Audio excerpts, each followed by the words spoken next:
Killing Floor was one of those games that grabbed hold of me and didn't let go, just like a ravenous zombie would.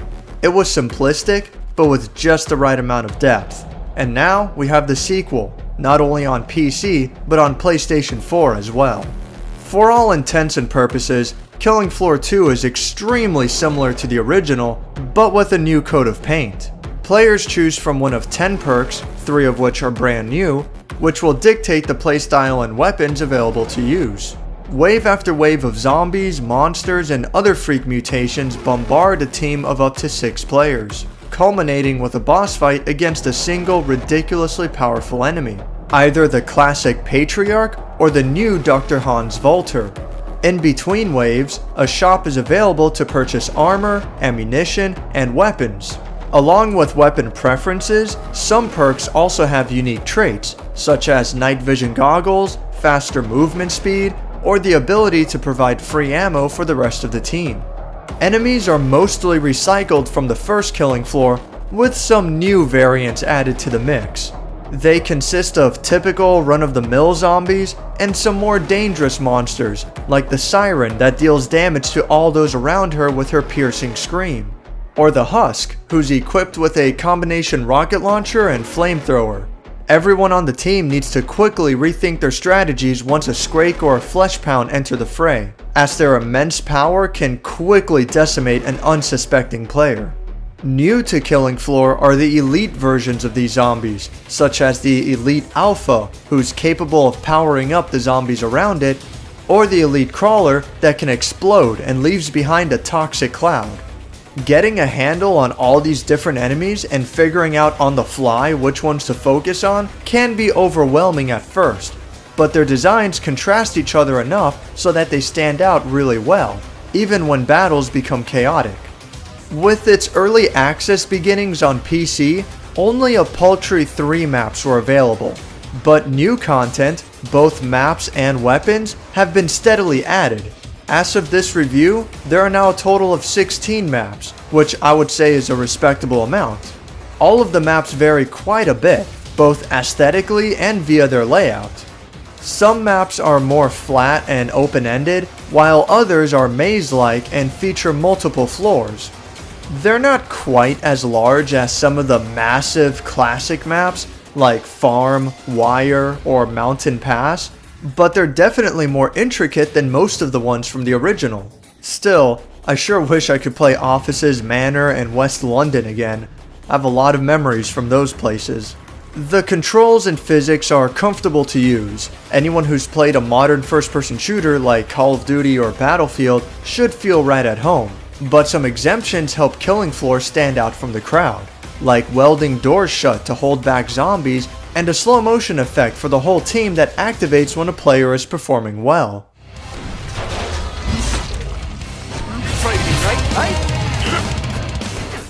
The most notable feature is the weapon limit. Unlike most shooters which restrict the player to only a few weapons, Killing Floor allows the player to have as many weapons as they can carry, depending on the weight of the guns. This works out alright on PC with the use of a keyboard, but using a controller can be tricky. Tapping the triangle button cycles through the weapons, while holding it down opens a menu, with primaries on the left and sidearms on the right. It takes some getting used to, especially when under pressure, but it works out fairly well. It would be nice if the 9mm handgun, which is the basic fallback weapon, could be disabled from the normal weapon wheel, since it's usually too weak to be particularly useful on the higher difficulties and the later waves. The only alternative is to purposefully and slowly waste the 9mm ammunition, but this is a lousy workaround. It's also worth noting that switching to the knife no longer allows you to run faster. Instead, sprinting now has its own dedicated button, and players can sprint in any direction, including backwards. As fun as Killing Floor 2 is, there are some pretty big flaws that could easily be deal breakers for some people. Zombies spawn in some pretty absurd locations with absolutely no warning. Here, I'm guiding my brother and advising him to continue walking backwards as there's no immediate danger. Then, a small group suddenly drops on him and finishes him off. Due to the nature of this game, it's frighteningly easy to get yourself caught in a corner and surrounded by zombies. Trying your best to be actively aware of the environment and learning the layout of a map is necessary to alleviate this, but several spots in a map seem specifically designed to trap an unwitting player, and no matter what, this continues to happen to me at least once every other game.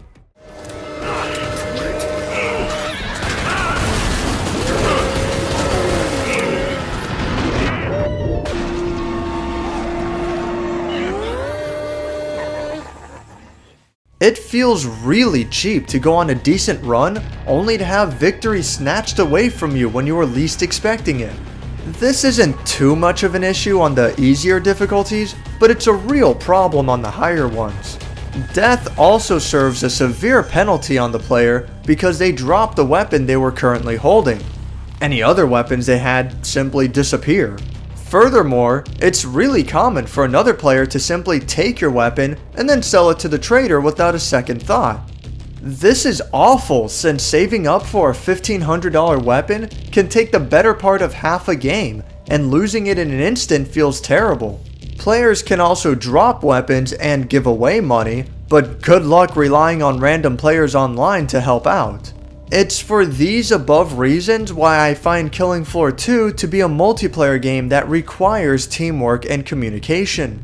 It's a tough game because the odds are severely stacked against the player, and zombies scale in power and numbers depending on how many players there are on a team.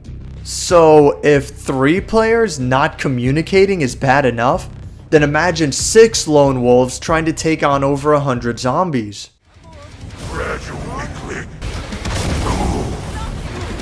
That's the cost of doing business with Horsey. Didn't see that coming, did you?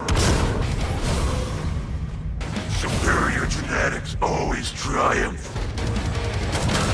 Who here likes nutty? Volter was right. You're all weaklings.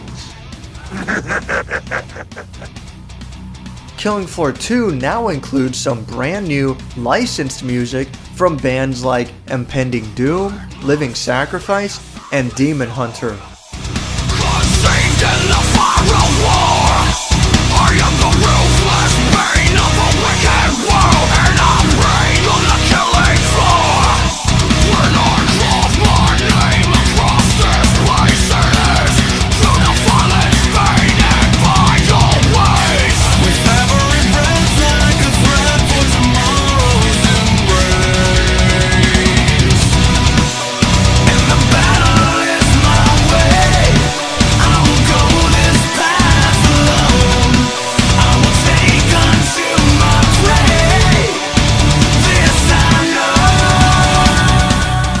I know that some of this stuff might not be everyone's cup of tea, but it's hard to argue that this doesn't fit alongside an oncoming army of horrible mutations.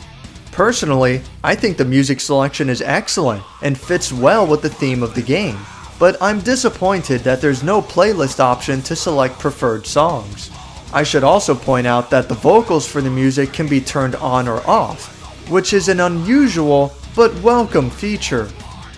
I'm not a big fan of the crate and key system, similar to Team Fortress 2 and Rocket League, and it takes a really long time to level up perks, which is pretty much required to tackle the higher difficulties.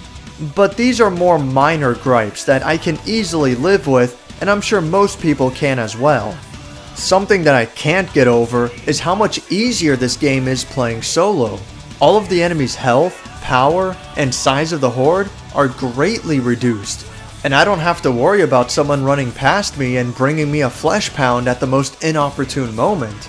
Sadly, Killing Floor 2 isn't anywhere near as much fun to play solo, and I absolutely cannot recommend it as a single player game. I mean, don't get me wrong, it's still pretty good, but a lot of the magic is lost when you can't coordinate with other players and help each other out. Using single player as a training mode also isn't ideal, since the enemy's overall effectiveness is reduced so much, which is a shame since this would have been a perfect way to test out different guns. There's also no story mode or anything like that either. Objective mode from the original Killing Floor is also still missing. Instead, there's a new versus mode where some players can take the role of the zombies. It's okay, but I feel as though it's pretty unbalanced for both sides, especially depending on the map. Even considering all of these flaws, it's still a damn good game, and with a coordinated team of varied perks, it's really fun. Awkward perks like the firebug may seem really weak on their own, but with proper backup, they can bring invaluable support to the party. Buying Killing Floor 2 for yourself is a hard recommendation for me to make. It's still a good game, but it's obviously built on the idea of tightly knit teamwork, which you're not going to find when matching up with random players online. The lack of substantial single player content will no doubt be a turnoff for some, but the game stands tall enough on its multiplayer with friends, and unique weekly challenges help to keep the game fresh. I know Killing Floor 2 got a really bad rap for being in early access for so long and for trying to push microtransactions so harshly, but I say give it another try if you put it off, as it's essentially more of the same from the original, and in this case that's a good thing. Stop living, scum! Who said you could go on living? You are just pathetic sacks of copy now. I shall just Thank you for watching my review of Killing Floor 2. If you enjoyed this video, click the like button, and if you'd like to see more, subscribe. I'm the boss today to take right.